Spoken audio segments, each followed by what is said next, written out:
Don Perry produced the music. Part 1.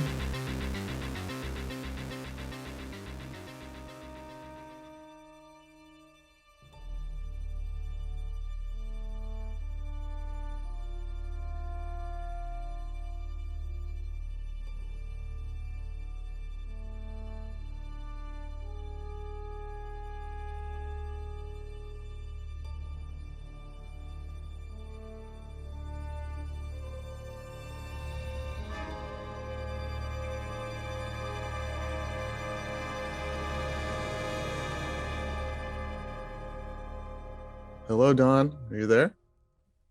Yeah, hi Christian, how you doing? First Zoom, so treat me gently. No problem. Well, we'll be gentle with you since it's your first time. Yeah, this is Christian, and I'd like to introduce my buddy Dustin Nino, who's a co-producer of my show, co-host. He's also a big fan of your work, so Dustin's here with us as well. I hear you've been carrying Christian on your back for a long time, so, How dare you, Don? How dare you? Man, we're already off to it. That's perfect. Oh, look at that. Yeah, Dustin loves you already. That's too funny. That's so funny. Trust me, if there's anybody's coattails I'm riding, it's definitely the other way around, but I'll take it. That's hilarious. Oh, shut up. Thanks so much for being with us today. Happy Halloween, too. We appreciate you being here on Halloween on your Sunday with us. I didn't have anything else to do until I go trick-or-treating, so... Fair enough. Do you get trick-or-treaters at your house? Well, I don't know. This is the second year we've been in this house. We moved up out of California to Washington, and right in the middle of the pandemic, so we didn't have a lot of kids. But there are a lot in this neighborhood, so we're looking forward to it. But what I normally do is buy extra candy, hoping they won't take it all, But then, like somebody said during the pandemic, I think a lot of us have been wearing masks every day and eating candy anyway, so... God knows I have. I put on a lot of weight. I wanted to say too, I loved your book, by the way. Don Perry produced the music. It was fantastic. I thought it was very entertaining and informative. It's great for any pop culture enthusiasts, that have a love of music and film. James Borsa suggested the book and also told us that we should contact you. So that was really nice of him to reach out to us and turn us on to you as a contact and get you on the show. He's a great guy. We really love him. But yeah, I mean, your book was, I thought, not only was it, entertaining, it was amazing because you witnessed the birth of rock and roll as a kid. Rock and roll was it was more than a genre or a fad at the time. It was more of a movement, really. And you were kind of immersed in it totally as a fan with your brother, Tom, which inspired you to become musicians and get into the business. It must have been just such an amazing, inspirational time to be initiated into the music business when rock and roll was still kind of a completely new frontier. And I was wondering if you could just kind of tell us what it was like kind of going from a fanboy to suddenly be working with all these people you grew up admiring, on Ozzy and Harriet, like the Nilsson family and stuff like that. Well, that was the amazing part about it. And it's an interesting thing because, I've lived long enough to witness a lot of history. But while you're in it, you don't have any idea of, what you're going through and the importance of it. And for us, rock and roll was just a discovery of music that we loved and, like every other generation, probably irritated the parents. But we didn't have a music of our own as kids, so you kind of looked for something else. I was fortunate. I love the idea, or looking back, that I had a chance to really have a solid background in music in terms of what I listened to. My parents came out of the big band era, and out of that era came pop singers, huge Frank Sinatras, and who were band singers, and we were listening to that music. But, you couldn't really go to parties and get excited by that. And so we just looked for other music, and a lot of that was, we're fortunate where I was growing up that record stores carried different genres. Country has been around a long time, but country's face was changing then. R&B, which was called race music at that time, had its own audience. A lot of white stations wouldn't play it, but we, in those days, could go into a record store And when an album came out, you could go into a booth and kind of preview it before you bought it. So we were exposed to some of those early R&B artists, and those records were really danceable. So, you know, we went to parties and dances and listened to R&B and country crossover and pop crossover. And like I said, we didn't know we were witnessing history. We just liked the music. Rock came out of that as a combination of all three. The charts in those days, if you look back at the 50s and early 60s, are pretty interesting because, you know, you'd have Fats Domino and Little Richard and Tony Bennett and Marty Robbins and Johnny Cash all on the hit charts. Rock became a combination of that, and of course Elvis was the guy who kind of brought it all together in those days. And getting back to your original question, you know, I just started singing songs to kind of impress my girlfriend because she loved Elvis Presley, and I said, well, you know, I can sing those songs, and started singing them. And once you get a taste of that, I always like to say I took some great ideas and wrote mediocre songs out of them and sang them as a white kid trying to sound like an R&B artist. But in my head, it was okay. I don't know how people listened to it. My friends loved it. But that's kind of how I got in it. I started doing assemblies in high school and things like that, and writing songs and going into studios and cutting demos of them and sending them down to record companies, where I think I finally went to LA because I was costing so much postage to the record companies, mailing things back to me that they refused, that I thought it'd be cheaper, you know, and they'd like me more if I moved down there. Sure. So that was the transition. I just... you know, and my brothers, younger brother Bill and Tom, started with their high school groups. They were playing, and I used them for backgrounds on some of the things, including a kind of a local semi-hit we had in Sacramento, and that spurred my decision to go down to L.A. and try to make it. I gave myself 6 months, had enough money to last 6 months, and somehow stretched that to 30 years. And here I am today. Hey, you did pretty well. Was that Don Perry and the Invaders, the Lonely Lover single? Yeah, that was it.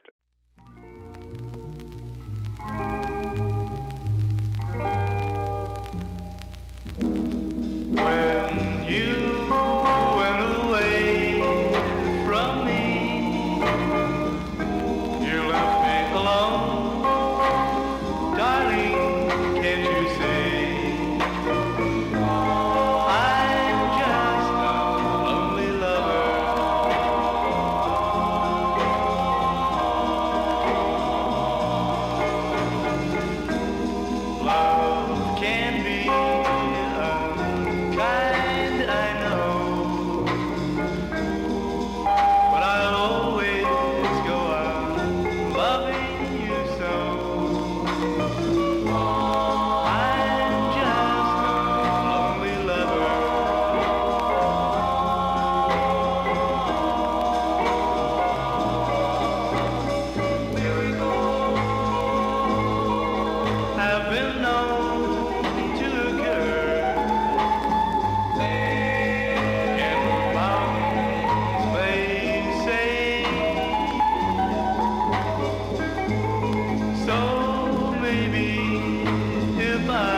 Become a classic, a collectible. It's a great song. It's great. I love it. Well, you know, it was really difficult in ways to make it in those days because there was only one way you could have a hit record.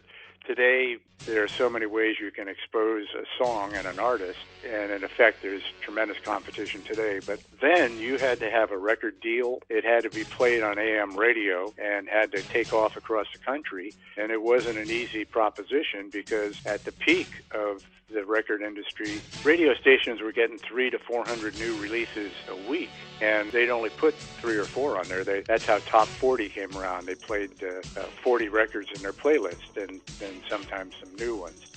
So you could go in and you could record, but you had to find a label. The label had to commit to you. Then you had to get promotion and get it played on AM radio, and that was it. And what sped it up is when American Bandstand and shows like that came along, where there was instant exposure. You didn't have to have 200 markets across the country playing your record. One shot on a show like that, and a record could take off. So, you know, I had a little success in Sacramento with that, but it was a local record company with no money and no distribution, and it was played in Sacramento, and that was the end of it. Later on, when I got into Hollywood and started my own small label, I actually got out on the road and went to stations and tried to get it played with the idea that maybe my small company would start to produce the beginnings of a hit and it'd be taken over by a major. And I didn't get that going, but that's how tremendous individual companies like A&M got started. They had a promoter and a guy like Jerry Moss and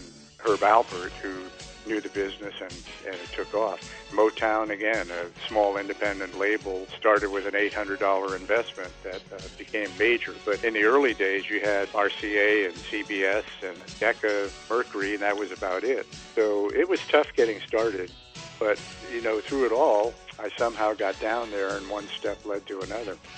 Sure, absolutely. I mean, you were still floundering sort of as an artist with Don Perry and the Invaders, I believe, when you started working as a recording engineer at Hollywood Sound, correct? Yeah. Okay. You know, again, as I say, I went to L.A. thinking, give it 6 months, and if I don't make it, I'll go home. But once you get there, I saw a lot of extremely talented people come down and give it up. But, you know, you realize when you got there, you were in the big leagues. It was like the best musicians and singers and artists all over the country headed to Hollywood to make it. So it's tremendous competition. But I was fortunate. I took a job at Dot Records and distribution just to keep something going. And while I was there, I met a guy named Jesse Hodges, who was a kind of a vocal coach and a record producer, great guy. We hit it off tremendously well. And he was working with me as a singer. Taught me a lot of stuff about singing. I'm very objective about it. When I got into studios and listened to what I was doing, I wasn't there. I wasn't where I wanted to be. And I heard other artists that I knew they're going to make it. I can't compete with them.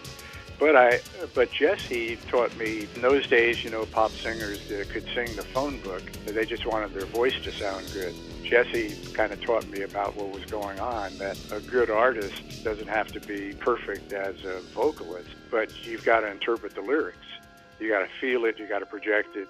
You know, you're talking about soul, you know, and that's what music is. So I worked with him for a while, and the big break was that he was working with a lot of artists, and he wanted a place to record that didn't cost a lot of money, and he bought a studio called Hollywood Sound and asked me if I wanted to come along with him and help him get it going. And that was a great move because he didn't offer me money, he didn't have a lot of money, but I could use the studio whenever I wanted.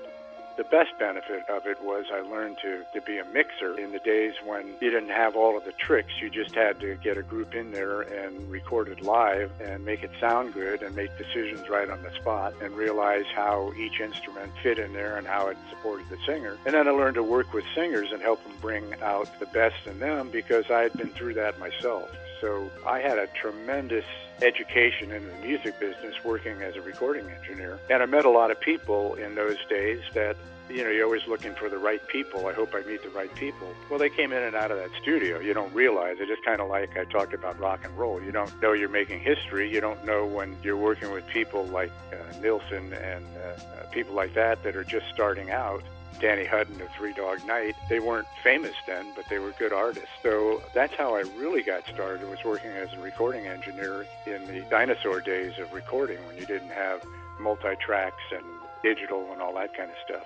but a great education and a great start to a career. And that's what turned the tide for me, was being able to work with great people. And throughout my career, I was blessed with not only working with good people along the way, but a lot of them became good friends and really musical family. So that was the start. I wasn't there long because I had ambitions to do other things, but the time I spent there was really valuable. Sure. Your work as an engineer there was almost like an internship, laying the groundwork for your success as a producer later on, networking, meeting all these people, learning how to mix, learning how to arrange. It must have been an amazing time in your life. I'm sure you learned a lot of lessons, and probably some good ones, and some bad ones, but that you could take with you, into your career. But and working with Harry Nilsson early in his career like that and recording him. I mean, I'm a huge fan of his. When he called you to thank you in the book, I thought that was really interesting. That must have just been an amazing time. Well, he was a great guy, and like I said, I heard him. He came in with an industry pioneer named John Maniscalco. John was writing songs for different artists, and John had written a lot of Little Richard hits, Ready Teddy, Rip It Up, things like that, Good Golly Miss Molly. So the first time I heard Nilsson, he was doing kind of a Little Richard sound on a demo for a song, and then he was an artist, Ray Peterson, that had a one-time big hit, but he was doing that vocal sound. And I thought, I can't believe the pipes this guy has. He can sing anything. Just an amazing thing to watch. But he was a very gracious guy. We had lunch together several times, just sitting down saying, man, when's the big break coming? He was working nights at a bank to keep his days free for his career. That's and I amazing. lost touch with him, and a couple of years went by before I talked to him again. But the first song that I recorded and had an artist do and got a record deal on was a song from him and John Maniscalco. And like you said, he didn't have to call, but he was very gracious. And, some artists are like that. Years later, I did an album on an artist named David Canary, who had been on Bonanza and some TV shows. And the lead song was called So Many People, and it was written by Paul Williams. Paul Williams, was huge. Sure. Singer-songwriter. But that was early in his career, and he actually called to thank us. That was the first time anyone had used one of his songs as an album title. And I thought that was an amazing, gracious thing to do, too. But absolutely. I think I say in the book, when I started out and I got to Hollywood, it was just, it just looked like massive talent and so many people there in such a big community. And I thought, how am I ever going to get into this and meet the right people? And by the time I was there a few years, I'd started to realize that it is huge, but it's in effect a small town. Everybody that was there was doing, in one way or another, what I wanted to do. They were following their dream. And we all had the same dream. We all wanted to make the best music we could, the best product we could. So it kind of brings you together when you work with people that have a like dream. You all get on board. You all work for the common goal, And there are a lot of people with a lot of ego, but generally when you get down to ego versus making the best product, some of that ego falls away and you're able to work with people. A lot of the most talented people I had the smallest ego, and getting ahead of myself. Stevie Wonder was a huge act, and when I did concerts on him, he was one of the most humble artists I ever met. He just loved doing what he was doing. So that was the common denominator, is working with people to try to get the end result you wanted, and you never knew. Yeah, I'd do a project and move on from it and not know if anybody would ever see it, hear it, like it, hate it, but I had to keep moving on to make a living. Sure, of course. I forgot what your question was. It was more just a comment. I was just saying about how you, how you learned a lot of lessons and, stuff working at Hollywood Sound to take on later in your career. It wasn't really even a question. I think I was just making a comment. But Dustin, I'm talking so much here. Do you have a question, buddy? I mean, yeah. If I just jump ahead a little bit here to about 84 or 85, you produced a song with longtime production partner Bob Summers, who you worked on tons of stuff we'll dig into here shortly. You produced a song, Girls Just Want to Have Fun, performed by Andy Holbrook and Meredith Marshall, I believe. And the song was produced on a handful of different things, such as that movie called in 85, Girls Just Want to Have Fun with Sarah Jessica Parker. Was also used in Night of the Comet. And then also, sort of defined the 80s was the pilot episode of Miami Vice, I believe. So the show had to kind of come out the gate and just sort of set the tone for what the rest of the series was going to be like. And I couldn't think of a more appropriate song to use than that, especially on the pilot episode of something that's cool in the 80s as Miami Vice. How was it working with Jan Hammer and that whole experience with that song? If you kind of just walk us through that a little bit. Well, the funny thing is I never worked directly with him because he was in New York, but we went back and forth with it. But the funny thing about Girls Just Want to Have Fun is that I did that song as a sound-alike a couple of times, Miami Vice and Night of the Comet. It was huge. That was a statement of the 80s. As you mentioned, that song was a whole new direction. And then able to work on the film coming out of that. Tammy Holbrook was the singer that did the sound-alike on Miami Vice and Night of the Comet, and she also worked with us on the film. We took a whole new different approach in Girls Just Want to Have Fun because we just thought we didn't want to do the sound-alike again. It's close, but we had 3 girls do the lead on it, did a whole different feel on it. But it was always exciting. Again, who had any idea? That was the pilot from Miami Vice, and it was just, Don, can you do that song? Can you make it kind of sound like Cindy? Because it'd be prohibitive to get that song and pay for it. Because that show, as you know, just did a lot of contemporary songs, and they cost a lot of money. So there was a whole period of time where you were doing sound-alikes. The publisher would let you license the song, but the artists and the record companies, to give you an idea, on Night of the Comet, we wanted to do some songs by Sting. They wanted $50,000 a song, just one song. Oh my So God. that's Wow. why in Night of the Comet we had to do all original songs, which I love. But that was another one of those, like I said, you do a job, you don't know what's going to happen. Nobody could envision the show Miami Vice looked good, but who knew in those days? I did a low-budget show, the Grizzly Adams show. We didn't know it would take off, but it became one of the top shows on Thursday night on NBC. So I say it in the book sometimes, you do a job and you move on. I wish I had taken more time with Miami Vice and gotten involved with the production. I wasn't asked to, but that small part of it is a pretty proud part of my history with the music business when you talk about being involved in something that becomes not only a successful show, but defines an era. So that was the thrill of that, looking back on it. But at the time, like I said, it was just a call, can you do this, how much is it going to cost, and make it sound good. And did that, and it sounded good, and there we were, Yeah, it's got to be a huge plus on movies like Girls Just Want to Have Fun to be able to use that song. Obviously, Cyndi Lauper, it wasn't originally her song, and so you guys are able to use it. And for that movie, I think it was done by Deborah Gill, and Cyndi Lauper wouldn't let anyone use her record to be used at all in that movie. But situations like that, you're able to sort of circumnavigate those problems, and it still pays off well, and you guys can get away with not spending so much cash. It was interesting with Cyndi Lauper on that film. She blessed the film, and she was a good friend of the writer, but didn't want the song used. So that was a little bit of a puzzle, but I'm sure she had her reasons. But for me, I always relished the challenge of getting in and doing original music or taking something from scratch and doing a little different arrangement. So I was fine with that. Girls was interesting, too. That was a project that we did, and it really wasn't successful at the box office, but it's become one of a lot of pictures I've done. It's a cult favorite, and 30 years later, People magazine did a big article on it saying that it was kind of a milestone of the 80s and had so much in there that other films and music copied, and I always thought, where were they 30 years before, But, Yeah. But it's gratifying that people remember those, and also a little kind of age-related, you feel real old. I took a job when I retired at Carmel High School in California, and some of the teachers, when they found out I did Girls Just Want to Have Fun, said, oh my God, I was a teenager when that came out, and I loved it. I didn't know you did that. So That's great. Yeah, for Girls Want to Have Fun was more like my sister's jam growing up, but the Malibu Bikini Shop coming out the year after that was more my speed for sure. Yeah, for sure.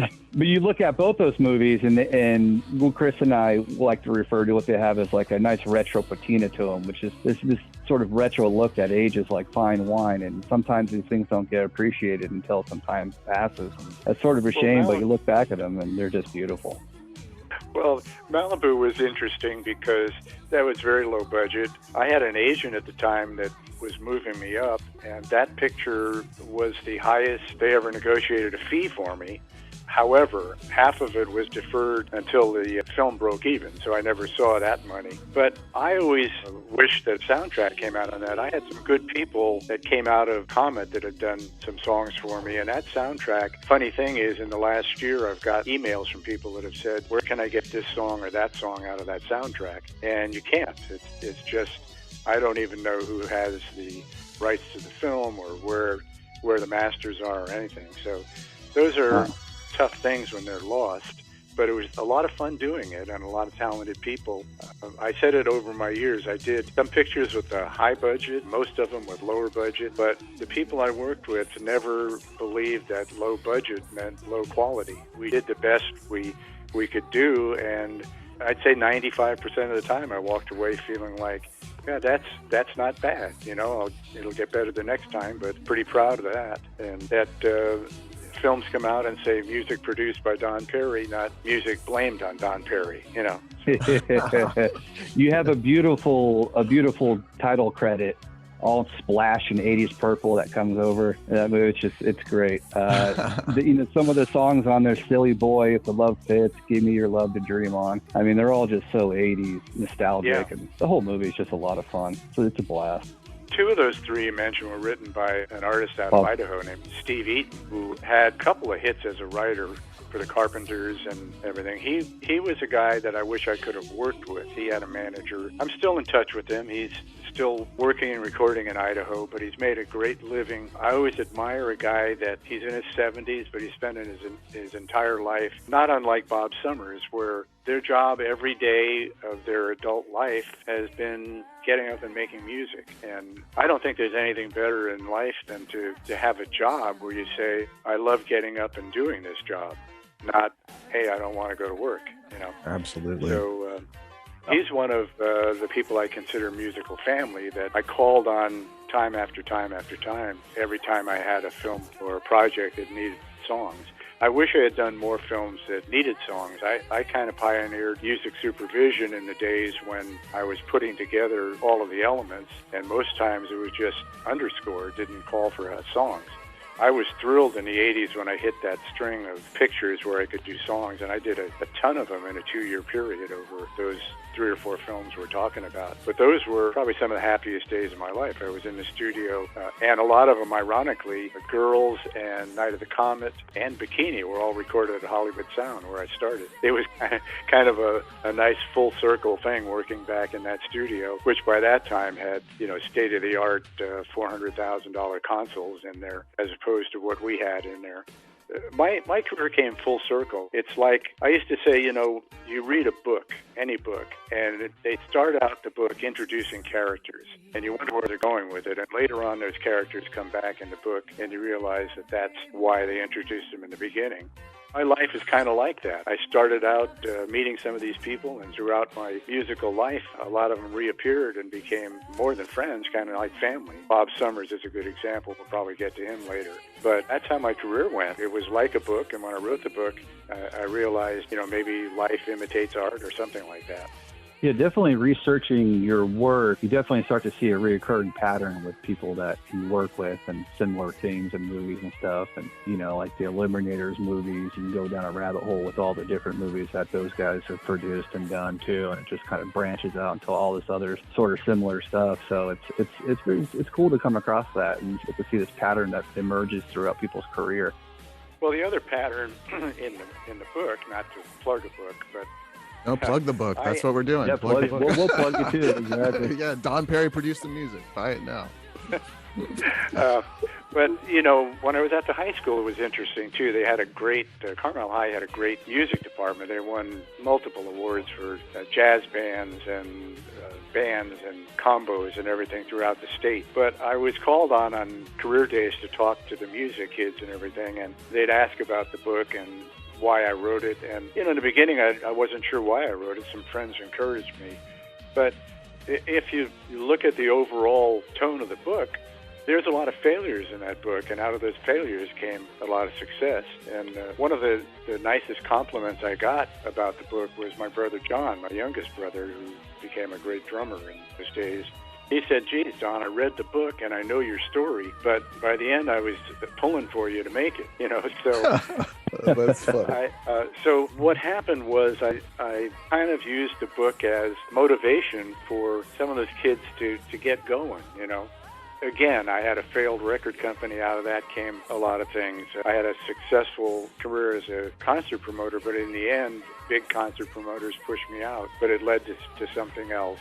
So each stage of it, I learned some lessons, and thank God for the people that I met, because every job I got was either a referral or a repeat from someone I'd worked with before. So the lesson there was to keep working. The best way to get a job is to have a job. The best people or the most influential people are not always the people that you're looking up to. They're sometimes people that you've gotten together with and had a project and you were proud of it, but it didn't make it. For instance, I had Momentum Records, and I did a record called Should I with an artist named Christopher Kane, and nothing happened with it. Christopher Kane went on to do the lead in Fantastic's stage show, and then I didn't hear from him again for about 3 or 4 years, and he called me and said, "I'm producing and directing a film. Do you know how to do a film score?" And I said, "Sure." So I did 3 pictures with him, and he became tremendously successful, did Young Guns and other shows like that. But he virtually got me started in film music, and that came out of something I did 8 years earlier. So you just never knew where it was going to come from. That's the good part of sticking with it, learning what you can from something that doesn't quite make it, and using that to become successful in your ongoing career. Absolutely. I mean, Don Perry and the Invaders led to Hollywood Sound, and you learned, and everything's a stepping stone to the next thing, right? It was, exactly. And there were a lot of times when I finished that, whatever stage it was in, and I sat in an office saying, what am I going to do next? Where do I go from here? And as I say, fortunately, the phone would ring and somebody'd say, can you do this? And I'd say, absolutely. And if I didn't know, immediately my next phone call would be to someone I knew did know how to do that, and we'd put it together. I just wanted to comment real quick on the 3 soundtracks that Dustin brought up: Girls Just Want to Have Fun, Night of the Comet, and Malibu Bikini Shop, because all of them, are great soundtracks with various artists. Girls Just Want to Have Fun particularly must have been challenging and fun because, it's essentially just a musical about dancing. So music is really the star of the film. It's the heart of the movie. Also, A Night of the Comet and Girls Just Want to Have Fun are huge, female empowerment movies for young women at the time, and they're big cult films now. Right. I just watched Girls Just Want to Have Fun last night with my wife, and I hadn't seen it in many years. And there was many little things in the film that stood out, like Sarah Jessica Parker first kisses the male love interest. She kisses him. Like normally when a man comes up in a movie and grabs the back of a person's head and grabs them and kisses them, she does it. You know what I mean? Right. Which I thought was very kind of striking. So those movies are, you say they may have been failures at the time at the box office and things, but they're huge cult movies now. And I loved them growing up. I watched Night of the Comet and I loved it. I even, believe it or not, my grandma, as a kid that loved action movies and stuff, my grandma took me to see Girls Just Want to Have Fun. I saw that at the theater. So these movies, I grew up with this stuff and I love it. And I just wanted to comment on those movies real quick because, we were talking about them. We can get into them more. But and also you were talking about your family that you kind of built as a music supervisor. I found 2 in the book, which I thought was really interesting, and I never really thought about it, was you kind of talk about the birth of the music supervisor, how in Hollywood, after the huge Billboard success of soundtracks like Saturday Night Fever and Grease, every studio and producer in the business wanted a soundtrack to sell their films. I was wondering if you could just tell us a little bit about, how you began as the music supervisor in independent films and sort of what are the responsibilities that come with that position? Because I don't think a lot of people really know.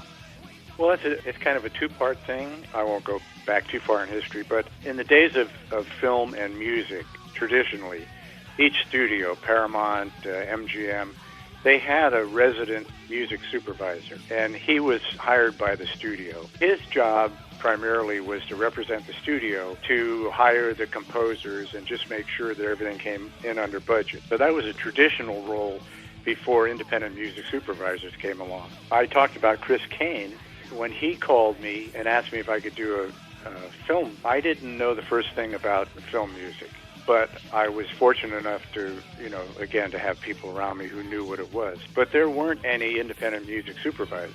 What Chris asked me to do was to put together the music for the film, soundtrack, no songs, but he didn't know how to call musicians and everything. So I took the job, and what I pioneered as an independent music supervisor was that he had X number of dollars for music. I took that budget and I did a complete package for him. I hired the composer, did the contracts, hired the musicians, the studio, was the guy sitting in there producing the music, mixed all the final music down, went to what they call the dubbing stage where they put music and dialogue and sound effects together, mixed all that together, and gave him a complete music package and guaranteed his budget. Now, it was crazy guaranteeing the budget because if it went over, it came out of mine. But I did the first 3 films for him like that, and it was an idea that independents didn't have, and that kind of kicked it off. So the first music supervisors, like myself, did all of the production of the music and packaging of the music. If there was a song like Girls would say, they licensed that. We did the copyrights on the music, registered it so that the writers would get all their performances. So it was like an in-house music department for independents that didn't have it. So that was the genesis of it, and that's what I did early in my career. What happened when big hit songs started coming out of movies, the producers went to record guys, and the music supervisor business changed. It became the guy who could get songs for films and get soundtracks. So there were 2 different phases. I did a different kind of supervision, and then I, of course, with my record background, did move into the supervision of songs.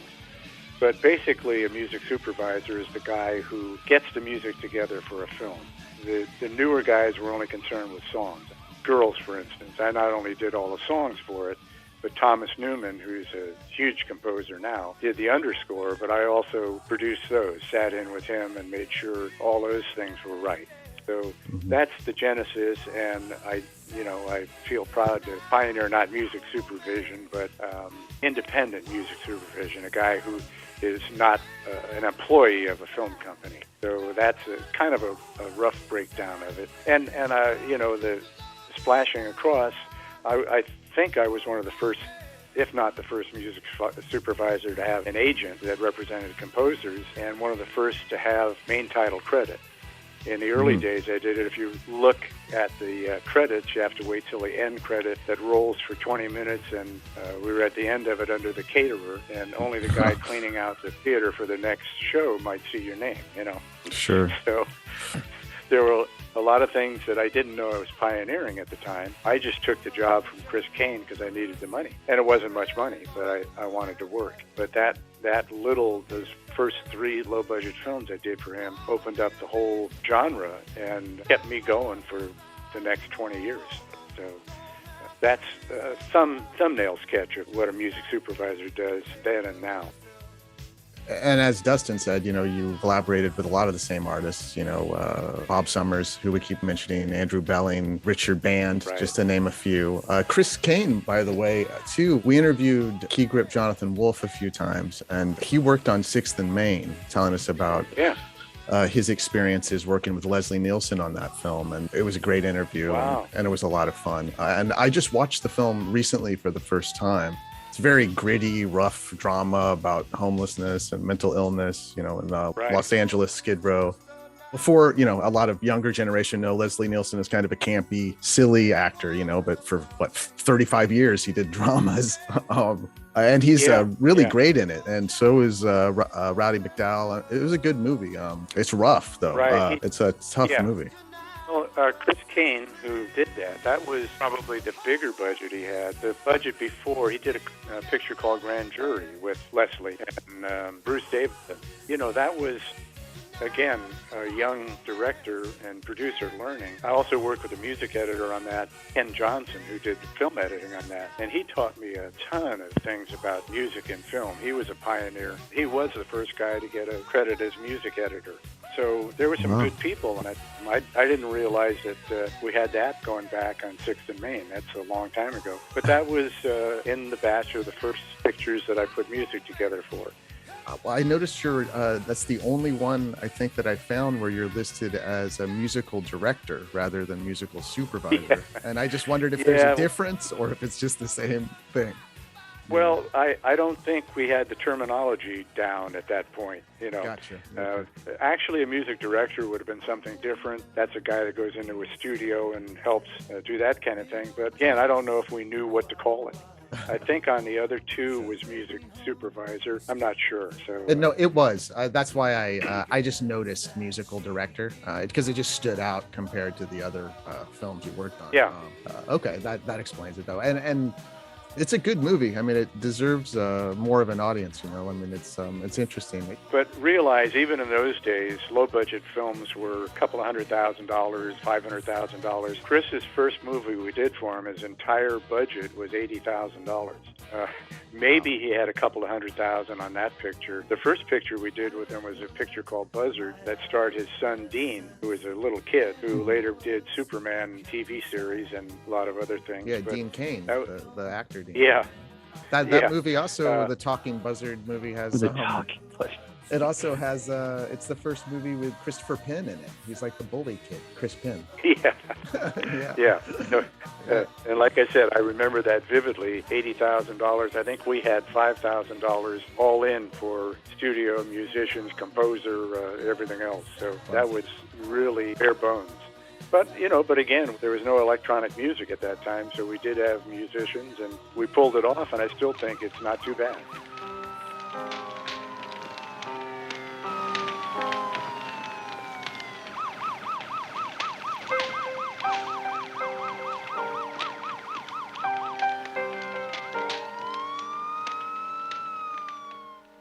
It's a cold world we live in. Ain't nobody gonna care about you. It's been a long time, I know. I've seen the pain right here on 6th and Main.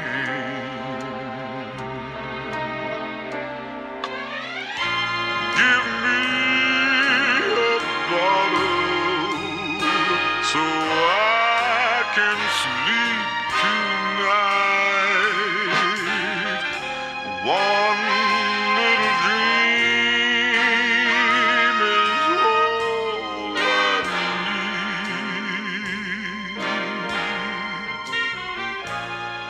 'Cause when the sun comes up tomorrow, I'll still be here, right here on 6th and Main.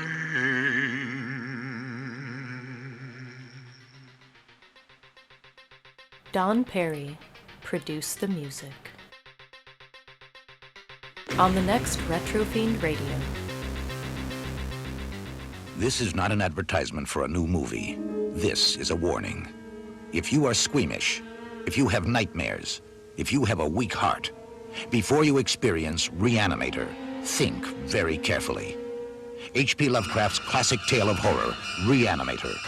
It will scare you to pieces. This motion picture contains scenes of horror that may be considered too intense for anyone under the age of 18. Remember, you've been warned.